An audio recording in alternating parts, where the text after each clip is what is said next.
So to remove the headlight switch on a 69 Dodge, well, I guess any A body, there's a button right here. You're gonna have to press that. Just gonna clip here and here, and you can pop it out. To get it back in, you're just gonna slide it back up into place. Get this. Don't drop it.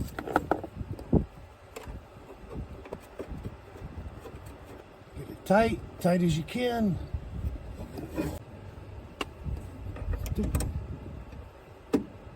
Hit the little button a little bit. There we go. And that's pretty much all you have to do. But to get to it, take a bolt out of your fuse box and move your fuse box out the way to get under that. It's not that difficult. It takes a little bit of wiggling. If I can do it, you can do it.